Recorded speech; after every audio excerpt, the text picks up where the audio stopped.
નમસ્કાર, આપ જોઈ રહ્યા છો યુટીસી ન્યૂઝ।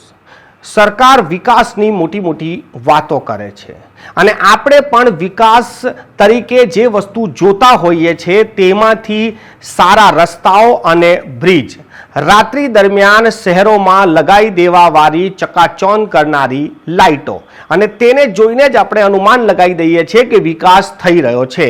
આપ કોઈ જગ્યા પર જતા હોય અને કોઈ પુલ બનતો હોય કે પછી સારા રોડ બનતા હોય કે પછી લાઇટિંગ સારી કરી દેવામાં આવે તો આપણે એને વિકાસ કહીએ છીએ, પરંતુ વિકાસ એ નથી। વિકાસ તો છેવાડાના માનવી અને છેવાડાના લોકો સુધી પહોંચે તેને વિકાસ કહેવાય। પરંતુ આ બધી વાતો હવે જાણે કે જૂની થઈ ગઈ છે, પરંતુ એક તસવીર જે સામે આવી છે આ તસવીર ઘણું બધું કહી જાય છે।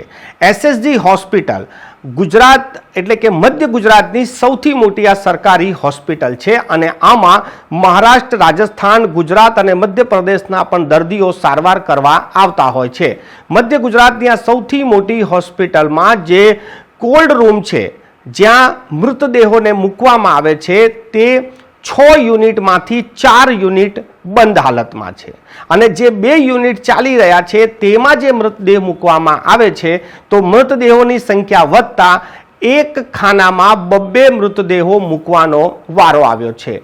આ એક જ બેરેકની અંદર એક ઉપરા છાપરી જે મૃતદેહો મૂકવામાં આવ્યા છે તેનો આજે એક વિડીયો વાયરલ થઈ ગયો છે અને આ વિડીયો વાયરલ થતાની સાથે જ લોકો આ ચર્ચા પણ કરવા લાગ્યા છે કે શું હવે મર્યા બાદ પણ જગ્યા નહીં મળે, કેમ કે આ જગ્યાનો અભાવ નથી પરંતુ આપણા જે પ્રશાસનિક કાર્ય છે તેનો અભાવ છે। આપણા ત્યાં પૂરતી સંખ્યામાં કોલ્ડ રૂમ છે અને કોલ્ડ રૂમ બનાવવામાં પણ આવ્યા છે પરંતુ તે કાર્યરત નથી। હવે 4 જેટલા કોલ્ડ રૂમ જ્યારે બંધ હાલતમાં છે તો કેમ સત્તામાં બેઠેલા લોકોની ઊંઘ નથી ઉડતી કે આને પણ આપણે રિપેર કરવો પડે કે પછી કંઈ પણ રીતે કરીને એને ચાલુ કરવું પડે।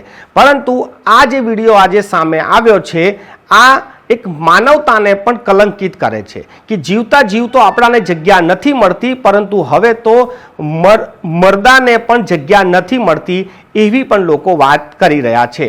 એક પર એક લાશના ઢગલા મૂકીને આ કોલ્ડ રૂમનો ઉપયોગ કરવામાં આવી રહ્યો છે। આજે જ્યારથી જ આ વિડીયો સામે આવ્યો છે ખૂબ જ ચર્ચા ચાલી રહી છે।